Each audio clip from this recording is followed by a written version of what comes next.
जय हिंद दोस्तों। Bayern education channel में आपका बहुत बहुत स्वागत है। दोस्तों, किसी कारणवश से हमारी एक क्लास ये जो जीके और जीएस की है वो बीच में रुक गई थी।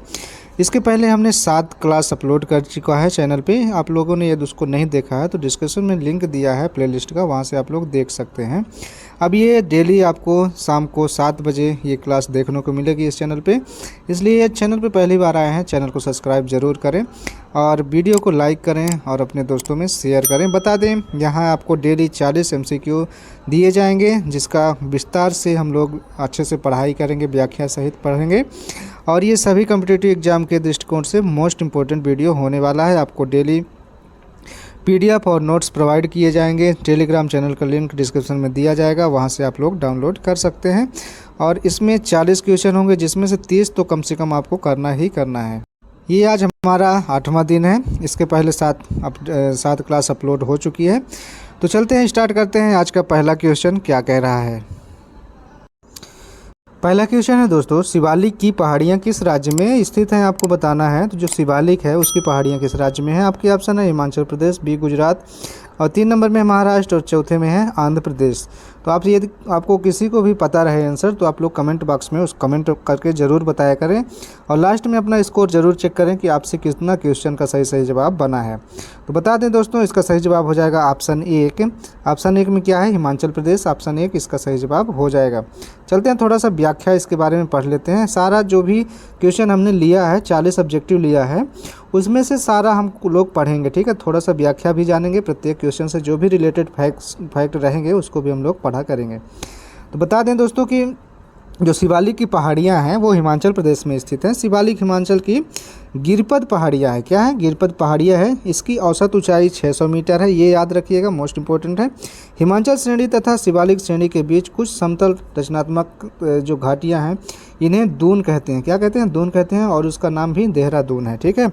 शिवालिक के गिरपद मैदानों के दक्षिण में दलदली क्षेत्र है, जिसे तराई कहते हैं। दलदली क्षेत्र जो होता है उसको क्या कहते हैं, तराई कहते हैं, ठीक है। शिवालिक को निम्न अथवा बाह्य हिमालय के नाम से भी जाना जाता है। क्या नाम से, निम्न और बाह्य हिमालय के नाम से भी जाना जाता है। चलते हैं, दूसरा क्वेश्चन देख लेते हैं। निम्नलिखित में से कौन सा भारत का पहला अंतराग्रहिक अभियान था। कौन सा अंतराग्रहिक अभियान, तो सभी को पता है क्या है। जो पहला अंतराग्रहित अभियान है उसका नाम क्या था। ऑप्शन 2 मंगलयान मिशन जो है इसका सही जवाब हो जाएगा। ऑप्शन 2 इसका सही जवाब हो जाएगा। चलते हैं, थोड़ा सा पढ़ लेते हैं इसके बारे में।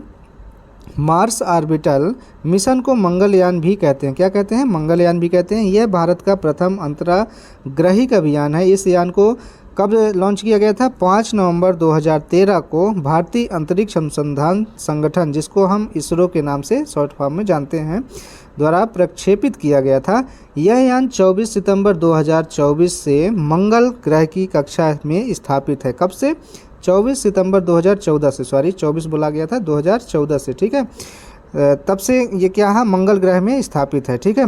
मंगलयान की सफलता के साथ ही भारत मंगल ग्रह की कक्षा में पहुंचने वाला एशिया का प्रथम देश तथा अपने पहले प्रयास में मंगल पर पहुंचने वाला विश्व का पहला देश बना है। इसके पहले क्या था कि पहुंचे तो हैं देश, मतलब कई सारी पहुंचे हैं देश, लेकिन भारत ने पहली बार प्रयास किया और पहली बार मंगल पर पहुंचा, ठीक है ना। ये पहला मतलब प्रयास था भारत का, और पहली बार में सफलता उसको मिल गई। ये सबसे बड़ा अपॉर्चुनिटी थी। तो ये चीज़ याद रखिएगा आप लोग, इस क्वेश्चन से हमको इतनी जानकारी मिलती है। चलते हैं अगले क्वेश्चन पे। पृथ्वी का अपना वायुमंडल क्यों है। पृथ्वी अपना वायुमंडल क्यों रखी है, आपको बताना है। इसका सही जवाब हो जाएगा ऑप्शन 3 गुरुत्वाकर्षण शक्ति। किस लिए है, गुरुत्वाकर्षण शक्ति के कारण पृथ्वी में वायुमंडल संचित है, ठीक है। अब इसके बारे में थोड़ा सा जानकारी और ले लेते हैं। गुरुत्व के कारण, किसके कारण, गुरुत्व के कारण हमारी पृथ्वी का एक वायुमंडल है।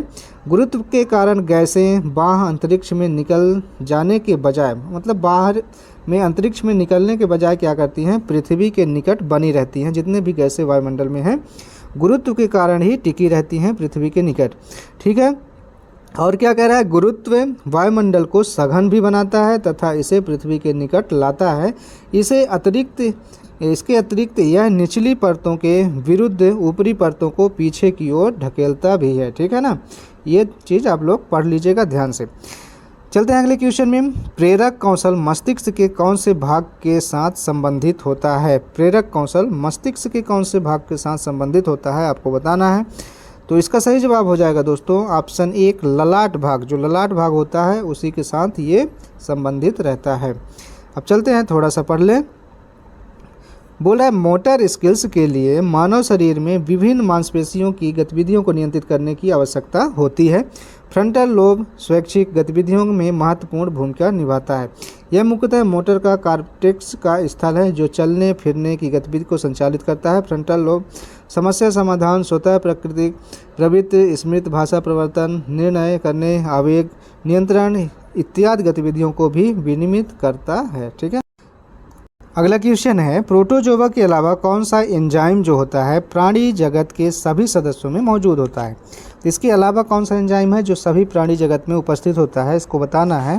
तो ऑप्शन 4 इसका सही जवाब हो जाएगा। एमिलेस जो होता है सभी में उपस्थित होता है। ठीक है ना, ऑप्शन 4 सही जवाब हो जाएगा।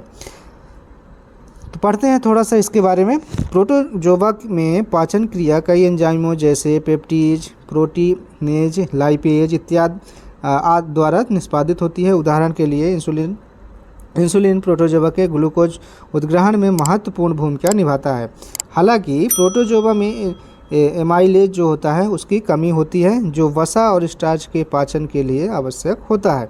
यही कारण है कि प्रोटोजोआ जैसे अमीबा वसा और स्टार्च को पचा नहीं सकता। ठीक है, प्रोटोजोआ क्या करता है, अमीबा वसा और स्टार्च को पचाने में निष्क्रिय होता है। ठीक, चलते हैं अगले क्वेश्चन में। तरल पदार्थों के क्वथनांक पर क्या होता है? तरल पदार्थों के क्वथनांक पर क्या होता है आपको बताना है।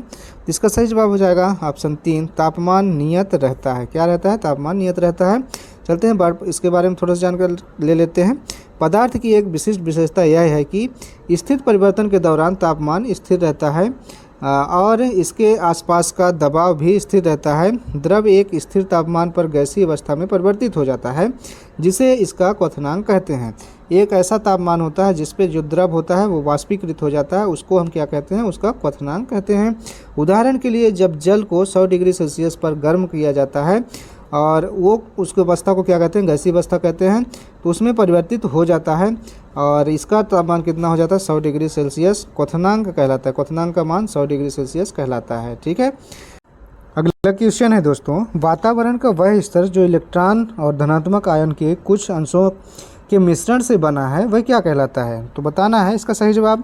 आप लोगों को यदि पता है तो कमेंट बॉक्स में जल्दी से कमेंट करिए। इसका सही जवाब हो जाएगा ऑप्शन 2 आयनोस्फीयर कहलाता है। ठीक है, चलते हैं इसके व्याख्या में थोड़ा सा पढ़ लेते हैं। आयन मंडल मुख्यतः इलेक्ट्रॉनों और धनात्मक आयनों से मिलकर बना है। जो आयन मंडल होता है उसमें आयन ही होते हैं, इलेक्ट्रॉन और धनात्मक आयन होते हैं। यह पृथ्वी के ऊपरी वायुमंडल का एक क्षेत्र होता है जो 60 किलोमीटर से 1000 किलोमीटर की ऊंचाई तक फैला हुआ है तथा सौर विकिरण द्वारा आयनित होता है। ऊंचाई में वृद्धि होने के साथ इसके तापमान में वृद्धि होने के कारण इस परत को वायुमंडल भी कहते हैं। ये चीज़ आप लोग याद रखिएगा। अगला क्वेश्चन क्या है देख लेते हैं। विद्युत प्रतिरोध को मापने के लिए कौन सी इकाई प्रयोग की जाती है? तो इसका सही जवाब हो जाएगा ओम मीटर जो होता है, ओम जो होता है प्रयोग किया जाता है ओम। ठीक है, ऑप्शन बी इसका सही जवाब हो जाएगा। यहाँ क्रम थोड़ा मिस्टेक है, देख लीजिएगा। इसके बारे में पढ़ लेते हैं दोस्तों। किसी चालक का वह गुण जो विद्युत धारा के प्रवाह का विरोध करता है उसे हम क्या कहते हैं? विद्युत प्रतिरोध कहते हैं। विद्युत प्रतिरोध का मात्रक क्या होता है? ओम होता है। इसका सिंबल भी यदि पूछा जाता है तो इस तरह से होता है। विद्युत विभव का मात्रक क्या होता है? जूल प्रति कूलम। इसके बारे में भी हम लोग जान लेते हैं। जो विद्युत विभव जिसको हम वोल्ट कहते हैं उसका मात्रक क्या होता है? जूल प्रति कूलम होता है, जिसे वोल्ट भी कहा जाता है, यहाँ बता दिया गया है। एम्पियर विद्युत धारा का मात्रक होता है। जो धारा होती है उसका मात्रक एम्पियर होता है और जूल जो है ऊर्जा का मात्रक होता है। चारों का हमने यहाँ पास विस्तार से लिख दिया है। जितने भी चारों दिए थे इसको हमने सारा इसके मात्रक लिख दिए हैं। ठीक है, चलते हैं अगला क्वेश्चन देख लेते हैं। प्रश्नकाल के बाद लोकसभा के लिए के किस सदस्य द्वारा जनता के महत्व के किसी निश्चित विषय पर विचार विमर्श हेतु कार्यकारी का ध्यान आकर्षण के लिए रखा गया प्रस्ताव क्या कहलाता है? आप लोग क्वेश्चन को ध्यान से पढ़िए, उसका जवाब दीजिए। इसका सही जवाब हो जाएगा दोस्तों ऑप्शन 3 स्थगन प्रस्ताव कहलाता है। क्या कहलाता है? स्थगन प्रस्ताव कहलाता है। थोड़ा सा इसके बारे में जानकारी हो जानी चाहिए। सार्वजनिक महत्व के अति आवश्यक विषय पर विचार विमर्श करने का करने तथा कार्यपालिका का ध्यान इस मुद्दे पर आकर्षित करने के लिए लोक जो सभा होती है उसके किसी भी सदस्य द्वारा स्थगन प्रस्ताव प्रस्तुत किया जाता है। यह एक असाधारण प्रक्रिया होती है। यदि इस प्रस्ताव को स्वीकार कर लिया जाता है तो सार्वजनिक महत्व के अति आवश्यक विषय पर विचार विमर्श करने के लिए सदन के सामान्य कार्यों को स्थगित कर दिया जाता है। ठीक है, तो इससे इतनी जानकारी मिलती है, आप लोग अच्छे से पढ़िए और जवाब दिया करिए। अगला क्वेश्चन में चलते हैं। मौद्रिक नीति का मुख्य उद्देश्य क्या होता है? तो मौद्रिक जो नीति है उसका उद्देश्य मुख्य क्या होगा? ऑप्शन 3 इसका सही जवाब माना जाएगा। मूल्य स्थिरता के साथ आर्थिक विकास को प्रोत्साहित करना इसका मुख्य उद्देश्य होता है। चलते हैं, थोड़ा सा पढ़ लेते हैं। मौद्रिक नीति का मुख्य उद्देश्य मुद्रा की आपूर्ति को नियंत्रित करना होता है। प्रायः कीमत में स्थिरता और आर्थिक वृद्धि सुनिश्चित करने के लिए मुद्रास्फीति जो होती है दर या ब्याज दर को नियंत्रित करने के लिए मौद्रिक नीति प्रयोग में लाई जाती है। मौद्रिक नीति जो होता है उसका लक्ष्य क्या है? बेरोजगारी कम करने में ही और योगदान देने के अलावा अन्य मुद्राओं के साथ पूर्वानुमेय जो होता है विनिमय दरों को बनाए रखना इसका मुख्य उद्देश्य माना जाता है। अगला क्वेश्चन क्या कह रहा है दोस्तों? वह एकमात्र वायसराय कौन थे जिसकी भारत में हत्या की गई थी? तो उनका नाम बताना है आपको। इसका सही जवाब ऑप्शन 4 हो जाएगा। लॉर्ड मेयो जो थे उनकी हत्या भारत में कर दी गई थी। इसका सही जवाब ऑप्शन 4 हो जाएगा। अब चलते हैं, इसके बारे में थोड़ा सा पढ़ लेते हैं। एक अफरीदी जो पठान कैदी शेर अली अफरीदी ने 8 फरवरी 1872 को अंडमान द्वीप के पोर्ट ब्लेयर में भारत के वायसराय जो 1869 से 1872 तक थे लॉर्ड मेयो की हत्या कर दी गई थी। ठीक है ना, किसने की थी? आपको अच्छे से नाम पढ़ लेना है। कारावास के दौरान अपने साथ हुए भेदभाव का प्रतिरोध लेने के उद्देश्य से शेर अली अफरीदी ने उच्च रैंक वाले औपनिवेशिक जो अधिकारी थे उनकी हत्या की थी। इनके साथ क्या किया जाता था? कारावास में भेदभाव किया जाता था, उसी का प्रतिरोध इन्होंने उसकी हत्या करके वायसराय की हत्या करके लिया था। ठीक है ना। अगले क्वेश्चन में चलते हैं। भारत में वित्तीय नीति का प्रमुख उद्देश्य कौन सा नहीं है? कौन सा नहीं है ये आपको बताना है। तो इसका सही जवाब आप लोग जवाब दीजिए। यदि आपको आता है तो कमेंट बॉक्स में फटाफट बताया करिए। ऑप्शन ए, अर्थव्यवस्था में तरलता बढ़ाना। ठीक है ना, तरलता बढ़ाना ये एक जो है वित्तीय नीति का प्रमुख उद्देश्य नहीं है। ठीक है ना, ऑप्शन ए इसका सही जवाब हो जाएगा। चलते हैं, इसके बारे में थोड़ा सा जानकारी ले लेते हैं। वित्तीय नीति वह नीति है जिसके द्वारा सरकार देश की अर्थव्यवस्था पर असर डालने और निगरानी करने के लिए अपने व्यय स्तरों और कर दरों को समायोजित करती है। ठीक है ना। अगला क्वेश्चन क्या कह रहा है दोस्तों? थियोसोफिकल सोसाइटी थी उसके संस्थापक कौन थे? तो जो थियोसोफिकल सोसाइटी थी उसके संस्थापक का नाम आप लोगों को यदि पता है तो लिखिए कमेंट बॉक्स में जल्दी से। इसका सही जवाब हो जाएगा दोस्तों ऑप्शन 2, मैडम ब्लावत्स्की। क्या नाम था? मैडम ब्लावत्स्की उनका नाम था, जो सोसाइटी की संस्थापक थी।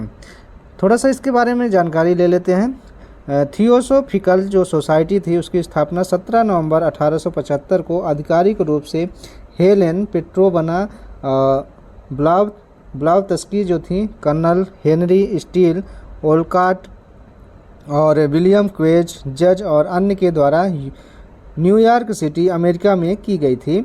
इसकी स्थापना सत्य की खोज करने वाले निकाय के रूप में की गई थी। किसकी खोज करने के लिए? सत्य की खोज करने वाले निकाय के रूप में की गई थी, जो मानवता और भाईचारे की भावना को प्रोत्साहन देने का प्रयास करता है। ठीक है ना, मानवता और भाईचारा का जो भावना है उसको प्रोत्साहित करने का प्रयास करता है।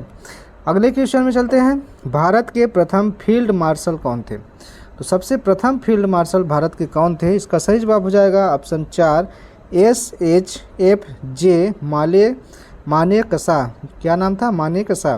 ठीक है, SHFJ मानेकशॉ उनका नाम था। ऑप्शन 4 इसका सही जवाब हो जाएगा। जो फील्ड मार्शल सैम जमशेदजी मानेकशॉ पदोन्नति द्वारा फील्ड मार्शल के 5 स्टार रैंक पर पहुंचने वाले भारतीय सेना के प्रथम अधिकारी थे। 1971 के भारत पाकिस्तान युद्ध में भारतीय सेना का नेतृत्व करने और विशिष्ट योगदान देने के लिए सैम मानेकशॉ को यह सम्मान सर्वप्रथम 1973 में 1973 में प्रदान किया था। अगला क्वेश्चन क्या कह रहा है दोस्तों, आप लोग ध्यान से क्वेश्चन को पढ़िए।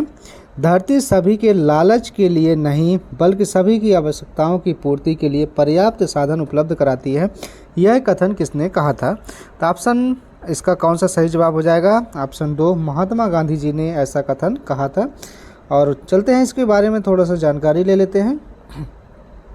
महात्मा गांधी जी ने कहा था, क्या कहा था? पृथ्वी प्रत्येक मनुष्य की आवश्यकता की पूर्ति के लिए पर्याप्त साधन प्रदान करती है, आप सभी को पता भी है, लेकिन इससे मनुष्य के लालच की पूर्ति नहीं की जा सकती। मनुष्य इतना लालची है कि उसकी पूर्ति नहीं की जा सकती। महात्मा गांधी के कहने का अर्थ था कि प्रकृति में पृथ्वी के पास पर्याप्त संसाधन है जिससे मनुष्य की सभी मौलिक आवश्यकताओं की पूर्ति की जा सकती है, लेकिन इससे मनुष्य के असीमित लालच की पूर्ति नहीं की जा सकती। और उन्होंने कहा कि यह भी कहा कि धनी व्यक्तियों को न केवल अपनी इच्छाओं को सीमित करना चाहिए बल्कि उन्हें अपने धन का प्रयोग गरीबों के लिए ट्रस्ट के रूप में और उनके कल्याण के लिए करना चाहिए। तो ये भी उन्होंने कहा था कि गरीब के लिए जो अमीर व्यक्ति हैं उनको ट्रस्ट देना चाहिए। ठीक है, तो ये भावनाएं जो थी महात्मा गांधी जी की, आप लोगों को कैसी लगी? आप लोग भी अपना विचार व्यक्त करिएगा कमेंट बॉक्स में। अगला क्वेश्चन की ओर चलते हैं। स्वास्थ्य को संकट में डालने वाला सबसे गंभीर वायु प्रदूषक कौन सा है? तो इसका सही जवाब आप लोगों को बताना है। ऑप्शन 1 इसका सही जवाब हो जाएगा। सल्फर डाइऑक्साइड जो है सबसे गंभीर प्रदूषक माना जाता है। और इसके बारे में पढ़ लेते हैं। सल्फर डाइऑक्साइड, जिसको हम SO2 लिखते हैं, को श्वास को बाधित करने और स्वास्थ्य को हानि पहुंचाने वाले सर्वाधिक हानिकारक एकल वायु प्रदूषक के रूप में जाना जाता है। यह सदैव वायुमार्गी प्रज्वलन, आँखों की जलन, मानसिक परिवर्तन, फुसफुसी सौंफ, हृदय गति के रोकने के कारण और परिसंचरण तंत्र के असफल होने का कारण बनता है। यह अम्लीय वर्षा के लिए भी उत्तरदायी होता है। मतलब इससे बहुत सारी हानिकारक गतिविधियां होती हैं। ठीक है ना, SO2 से, जिसको हम सल्फर डाइऑक्साइड कहते हैं। अगले क्वेश्चन में चलते हैं। गहरे समुद्र के गोताखोरों की ऑक्सीजन आपूर्ति में हीलियम मिलाई जाती है, क्यों मिलाई जाती है हीलियम? आपको बताना है। इसका सही जवाब क्या हो जाएगा? तो ऑप्शन 4 इसका सही जवाब हो जाएगा। ठीक है ना। ऑप्शन 4 क्या कह रहा है? यह उच्च दाब पर नाइट्रोजन की अपेक्षा खून में कम घुलनशील होती है। ठीक है, इसलिए हीलियम को मिलाया जाता है। अब चलते हैं, थोड़ा सा इसके बारे में जान लेते हैं, क्योंकि जब तक हम किसी भी क्वेश्चन के बारे में थोड़ा अच्छे से जानकारी नहीं ले लेते हैं तो रट्टा मारने से कुछ नहीं होने वाला है। और जब थोड़ा उसके बारे में जान लेते हैं तो हमारे दिमाग में वो क्वेश्चन और आंसर उसका सेट हो जाता है। गहरे समुद्र में गोता लगाने वाले गोताखोर अत्यधिक दबाव पड़ने के कारण ऑक्सीजन की विषैली प्रकृति से बचने के लिए हीलियम के साथ मिश्रित ऑक्सीजन आपूर्ति का प्रयोग करते हैं। ठीक है, नाइट्रोजन के अणु की तुलना में हीलियम का परमाणु अधिक छोटा होता है। इसका इलेक्ट्रॉन क्लाउड छोटा और कम ध्रुवीय होता है। इस प्रकार यह नाइट्रोजन की तुलना में रक्त में कम घुलनशील होता है। अगला क्वेश्चन है दोस्तों, टेरिलीन, एथिलीन ग्लाइकोल और किस अम्ल का संघनन बहुलक होता है? तो आपका सही जवाब हो जाएगा टेरेप्थलिक जो अम्ल होता है उसका संघनन बहुलक होता है। इसके बारे में थोड़ा सा पढ़ लीजिए। टेरिलीन, एथिलीन ग्लाइकोल और टेरिप्थलेकिक जो एसिड होता है वो इसका सह बहुलक होता है। इसे डाइक्रोन के रूप में भी जाना जाता है। इसे एथिलीन ग्लाइसेरॉल के बहुलीकरण, संघनन और जल के विलोपन के साथ टेरिप्थैलिक एसिड द्वारा तैयार किया जाता है। यह प्रक्रिया जिंक एसीटेट और एंटीमनी ट्राइऑक्साइड के मिश्रण वाले उत्प्रेरक की उपस्थिति में लगभग 420 से 460 कैलोरी पर निष्पादित की जाती है। ठीक, चलते हैं अगले क्वेश्चन में। भारतीय महासागर में सबसे छोटा द्वीप देश कौन सा है?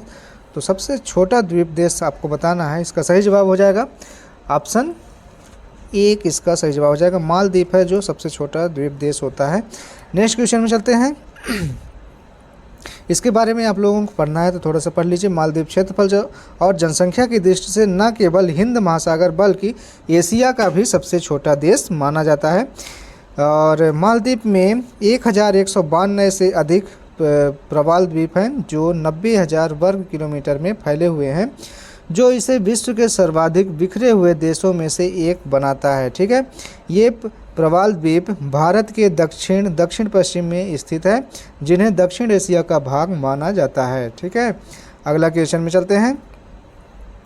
संसद की जो लेखा समिति के अध्यक्ष की नियुक्ति कौन करता है? लोक लेखा समिति के अध्यक्ष की नियुक्ति बताना है कौन करता है।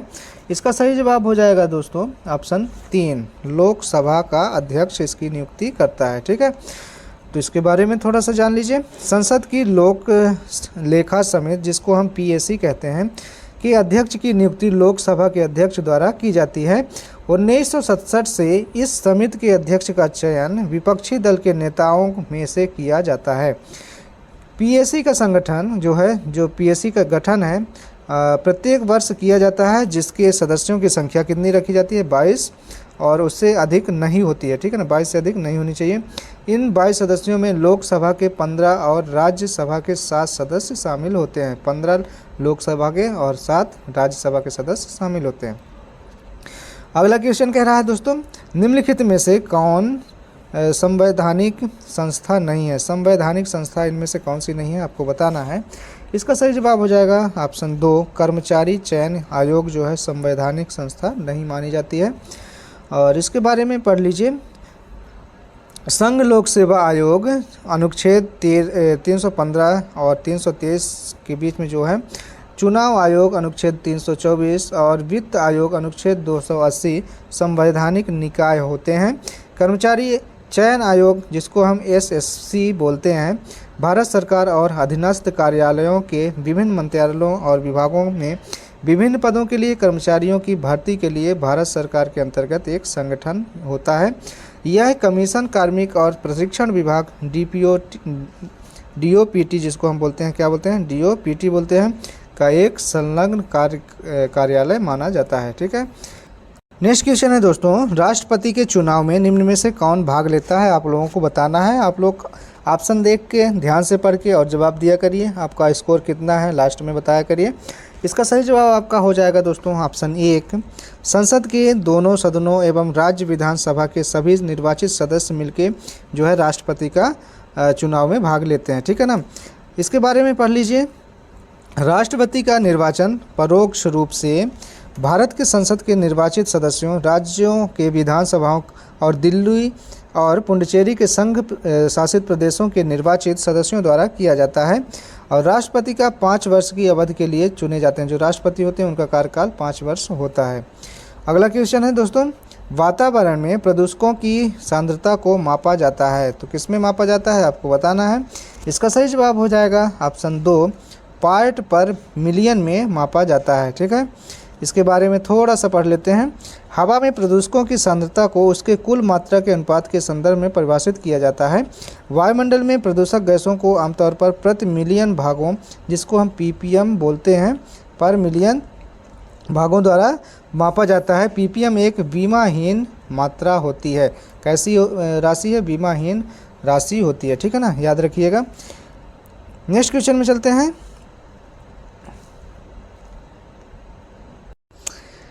क्वेश्चन क्या कह रहा है, लाल रंग की रोशनी में हरे रंग के पत्ते वाले पौधे कैसे दिखेंगे। ये लाल रंग की रोशनी है तो उसमें हरे रंग के पत्ते वाले पौधे किस प्रकार से दिखेंगे आपको बताना है। इसका सही जवाब हो जाएगा दोस्तों ऑप्शन 2, काला दिखेंगे। कैसा दिखेंगे? काले रंग के दिखेंगे। ठीक है, चलते हैं इसके बारे में थोड़ा सा पढ़ लेते हैं। सूरज की रोशनी में हरा पत्ता हरे रंग को छोड़कर सभी घटकों को अवशोषित कर लेता है। इसका अर्थ है कि पत्ता सभी रंगों की तरंग दैर्ध्य को अवशोषित कर सकता है, यानी बैगनी, इंडिगो, नीला, पीला, नारंगी, लाल, लेकिन हरा रंग को नहीं। ठीक है ना, चूँकि अकेले हरे रंग की रोशनी परिलक्षित होती है, इस कारण पत्ता हरा दिखाई देता है।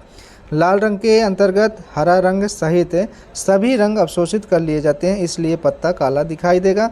रीजन आपको ध्यान से पढ़ना है। ठीक है, चलते हैं अगले क्वेश्चन में। तटीय मैदानों और उत्तर भारतीय मैदानों में उत्कृष्ट मिट्टी के प्रकार कितने हैं, कौन से हैं? ठीक है ना, आपको बताना उत्कृष्ट मिट्टी का जो प्रकार है वो कौन सा होता है। आपका सही जवाब हो जाएगा दोस्तों ऑप्शन 4, जलोढ़ मिट्टी है जो उत्कृष्ट मिट्टी के प्रकार में आती है। अब चलते हैं इसके बारे में थोड़ा सा जान लेते हैं। जलोढ़ मिट्टी जो होती है उत्तर भारतीय मैदानों, इलाकों और तटीय मैदानों के लिए उत्कृष्ट मिट्टी के प्रकार है। ठीक है ना, उत्कृष्ट मिट्टी के प्रकार में से होती है। इस मिट्टी के अंतर्गत पश्चिम में सतलज मैदानों से, पूर्व में गंगा ब्रह्मपुत्र घाटी और तटीय मैदानी इलाकों में पूर्व और पश्चिम तटों के साथ लगभग 15 लाख वर्ग किलोमीटर क्षेत्र शामिल होता है। यह उत्तर भारतीय मैदानों इलाकों में नदियों द्वारा लाए गए मलबे से बनती है। ठीक है, किससे बनती है? नदियों द्वारा लाए गए मलबे से इसका निर्माण होता है। तटीय क्षेत्रों में नहरों की क्रिया के कारण जलोढ़ मिट्टी का निर्माण होता है। ठीक है, चलते हैं अगले क्वेश्चन में। भारत में अंग्रेजों के लिए फ्रांसीसी चुनौती निम्नलिखित में से किस युद्ध के बाद समाप्त हो गई थी? तो इसका सही जवाब आपको बताना है। ऑप्शन 3 इसका सही जवाब हो जाएगा। वांडी वास का युद्ध के बाद जो है फ्रांसीसी चुनौती ख़त्म हो गई थी। ठीक है, इसके बारे में थोड़ा सा पढ़ लेते हैं। भारत में ब्रिटिशों के लिए फ्रेंच के चुनौती 1960 में वांडीवास की लड़ाई के पश्चात खत्म हो गई थी। सर आयर कूट जो थे नियंत्रण के ब्रिटिश सेना ने 1760 में वांडीवास की लड़ाई में फ्रांसीसियों को हराया और पांडिचेरी पर कब्जा कर लिया था। फ्रांसीसियों को अब भारत में व्यापारिक गतिविधियों की अनुमति थी, लेकिन फ्रांसीसी व्यापारियों को उन्हें प्रशासित करने की मना कर दिया गया था। ठीक है ना, क्या किया गया था? व्यापार करने की तो अनुमति दे दी गई थी, लेकिन फ्रांसीसी व्यापारियों को उन्हें प्रशासित करने के लिए मना कर दिया गया था। अगले क्वेश्चन में चलते हैं। पीवीसी किसके बहुलक के बाद गठित होता है? जो पीवीसी होता है प्लास्टिक, इसको आप जानते हैं, वो किस बहुलक के बाद गठित होता है आपको बताना है। इसका सही जवाब हो जाएगा दोस्तों ऑप्शन 4 विनाइल क्लोराइड के बहुलक के बाद गठित होता है। इसके बारे में थोड़ा सा पढ़ लीजिए। पॉलीविनाइल क्लोराइड का उत्पादन विनाइल क्लोराइड जो होता है मोनोमर, जिसको हम क्या बोलते हैं मोनोमर, पीसीएम के बहुलक द्वारा किया जाता है। लगभग 80% उत्पादन में निलंबन बहुलीकरण शामिल होता है। इमल्सन बहुलीकरण लगभग 12% होता है। कितना परसेंट? 12% होता है। और थोक बहुलीकरण 8% तक होता है। ठीक है, अगला क्वेश्चन क्या कह रहा है? भाषा के आधार पर निम्नलिखित में से किस राज्य का गठन किया गया है? मतलब उस भाषा के आधार पर उस राज्य का गठन किया गया है। इसका सही जवाब हो जाएगा दोस्तों ऑप्शन 2 आंध्र प्रदेश को उसकी भाषा के आधार पर उसको नाम दिया गया है, गठित किया गया है। इसके बारे में थोड़ा सा जान लेते हैं। सरकार को वर्ष 1953 में तेलुगु भाषी लोगों के लिए लंबे समय से चले आंदोलन एवं 56 दिनों के लिए भूख हड़ताल के बाद पोट्टी श्री रामुल, क्या नाम है, रामुल की हुई हत्या के बाद आंध्र प्रदेश को अलग राज्य बनाने के लिए मजबूर होना पड़ा। ठीक है ना, इतना आंदोलन हुआ, इतना मतलब प्रयास के बाद जो है आंध्र प्रदेश को अलग बनाना पड़ा था। इस प्रकार आंध्र प्रदेश भाषाई आधार पर बनने वाला देश का पहला राज्य माना जाता है। नेक्स्ट क्वेश्चन क्या कह रहा है? अपचयन अभिक्रिया में क्या होता है? तो अपचयन जब अभिक्रिया होती है तो उस वक्त क्या होता है आपको बताना है। तो हाइड्रोजन की मात्रा में वृद्धि होती है। ठीक है, नेक्स्ट इसके बारे में थोड़ा सा आप लोग पढ़ लीजिए। ऑक्सीजन स्थानांतरण के संबंध में ऑक्सीकरण ऑक्सीजन का पाना है तथा अपकरण अभिक्रिया जो होती है उसमें ऑक्सीजन का खोना होता है। ठीक है, हालांकि हाइड्रोजन स्थानांतरण के संबंध में ऑक्सीकरण हाइड्रोजन का खोना होता है तथा अपकरण हाइड्रोजन का पाना माना जाता है। वही बात होती है एक दूसरे का। और उदाहरण के लिए इथाइल में हाइड्रोजन जोड़कर इसे पुनः इथाइनाल में परिवर्तित किया जा सकता है। ठीक, नेक्स्ट क्वेश्चन में चलते हैं। सिनेलोंग निम्नलिखित में से किसका पूजा स्थल माना जाता है? तो जो सिनेलोंग है उसको हम किसका पूजा स्थल मानते हैं? इसका सही जवाब हो जाएगा ऑप्शन 3 यहूदी धर्मावलंबियों का ये पूजा स्थल माना जाता है। और इसके बारे में बता दें, यहूदी धर्म में सिनेलोंग पूजा का एक सामुदायिक घर होता है, न केवल सामाजिक सेवाओं के लिए बल्कि पूजा और प्रार्थना के लिए भी एक समूह स्थल इसको माना जाता है। इसके पारंपरिक कार्यों को सिनेलोंग के लिए 3 हिब्रू समानार्थियों में प्रतिबिंबित किया जाता है। 3 प्रकार से इसको बांटा गया है। पहला है बेट हा टिफिल्ला, जिसका मतलब क्या होता है? प्रार्थना का घर। दूसरा बेट हा नेसेट, इसका मतलब होता है असेंबली घर जिसमें सभी लोग इकट्ठा होते हैं। और तीसरा माना गया है और बेट हा, क्या? और बेट हा मिड्रेस, इसको क्या बोलते हैं? अध्ययन का घर। ठीक है ना, इस प्रकार से 3 भाग में इसको बांटा गया है। ठीक है, निम्नलिखित में से कौन गलत सुमेलित है। अब इसमें से कौन सा सुमेलन गलत है आपको चयन करना है। इसका सही जवाब हो जाएगा दोस्तों ऑप्शन 4, विटामिन ई जो होता है वो रिकेट्स, विटामिन ई की कमी के कारण रिकेट्स नहीं होता, यह एक गलत जवाब होता है। ठीक है, इसके बारे में जान लीजिए। विटामिन डी की मदद से कैल्शियम को शरीर में बनाए रखने की मदद मिलती है, जो हड्डियों की मजबूती के लिए बहुत आवश्यक होता है। इसके अभाव में हड्डियां कमज़ोर होती हैं एवं टूट भी सकती हैं। छोटे बच्चों में यह स्थिति रिकेट्स कहलाती है। ठीक है, विटामिन डी की कमी से रिकेट्स होता है। ठीक है, और वयस्कों में हड्डी के मुलायम होने को ऑस्टियोमालेशिया कहते हैं। क्या बोलते हैं? ऑस्टियोमालेशिया कहते हैं। इसके अलावा हड्डी के पतला और कमज़ोर होने को ऑस्टियोपोरोसिस कहते हैं।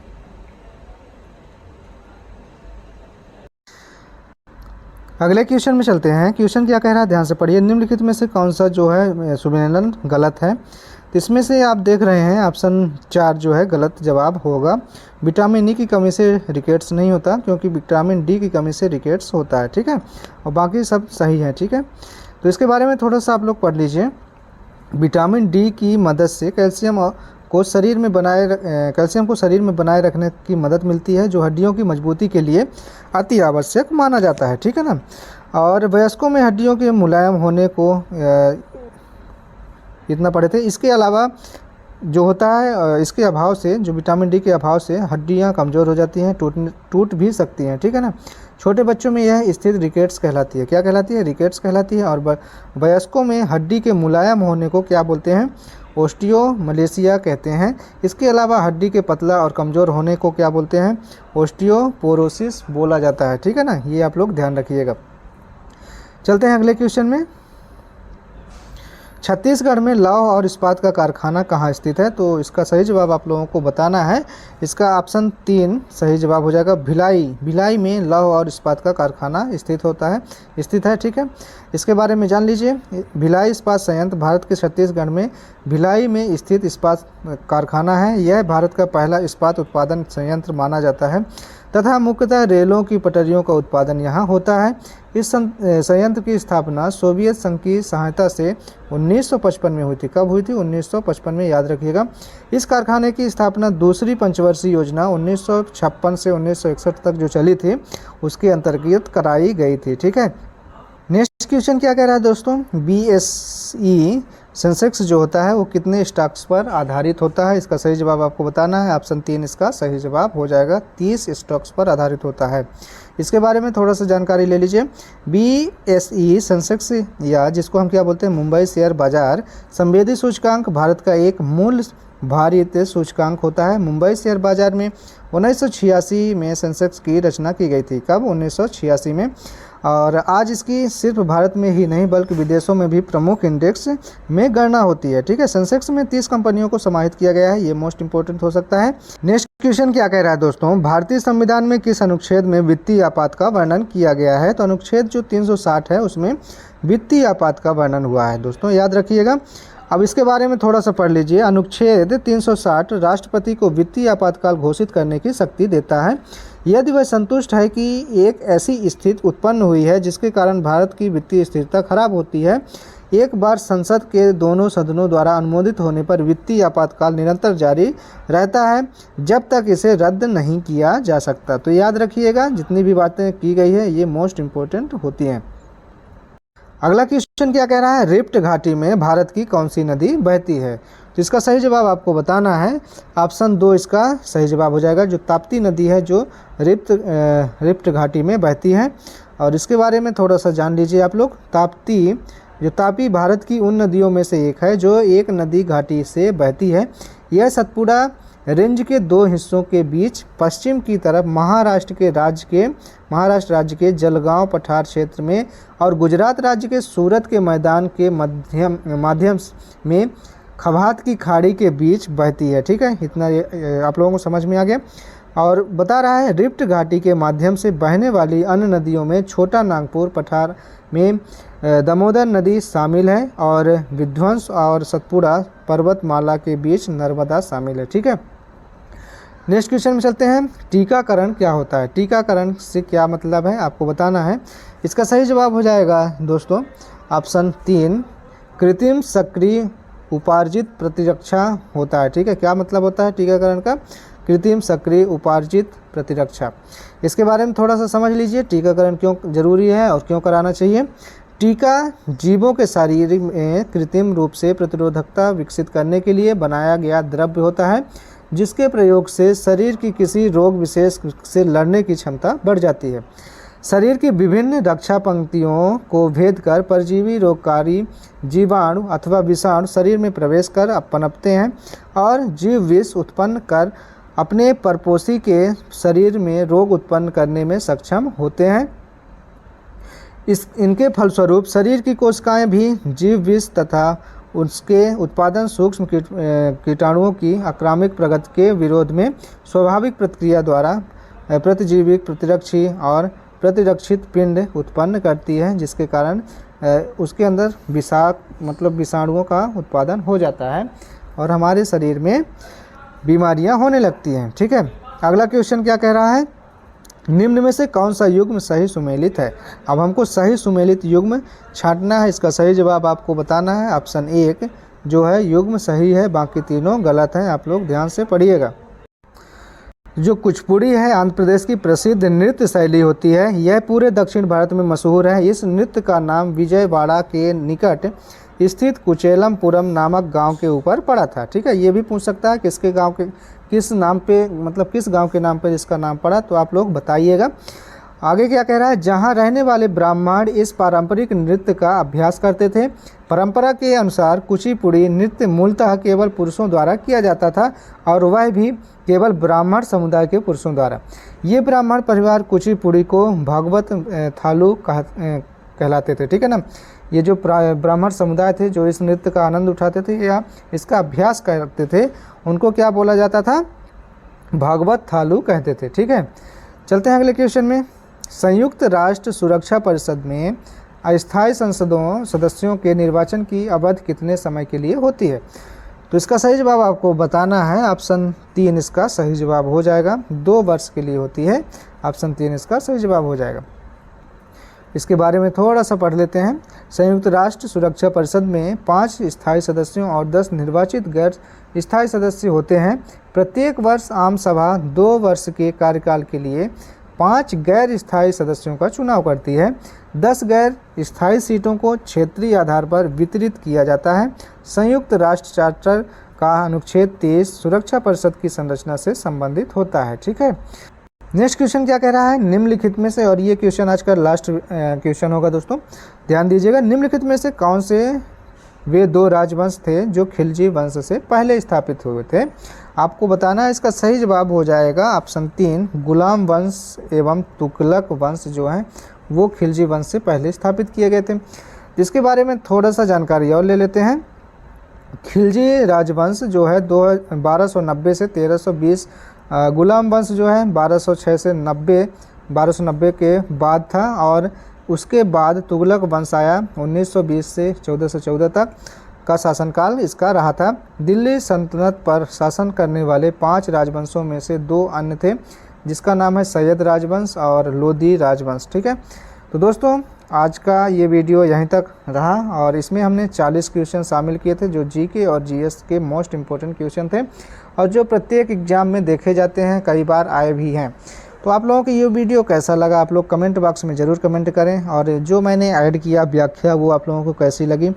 यदि आप लोगों को लगता है कि मैं व्याख्या ऐड करता रहूं, अगला वीडियो में भी व्याख्या ऐड करूं, तो आप लोग अपनी राय ज़रूर दें। और यदि आप लोगों को लगता है कि व्याख्या हटा दूं, बस ऑब्जेक्टिव टाइप का क्वेश्चन भी लेके आऊं, बस उतना ही लेके आऊं, तो वो चीज़ भी आप लोग बताइए। मैं सिर्फ और सिर्फ ऑब्जेक्टिव ही पढ़ाऊँगा आप लोगों को। तो जैसी भी आप लोगों की इच्छा होगी आप लोग कमेंट बॉक्स में राय ज़रूर लिखें। और यदि चैनल पर पहली बार आए हैं चैनल को सब्सक्राइब कर लें। मिलते हैं नेक्स्ट पार्ट को लेके, तब तक के लिए आज्ञा दीजिए। जय हिंद, जय भारत, अपना ख्याल रखिएगा।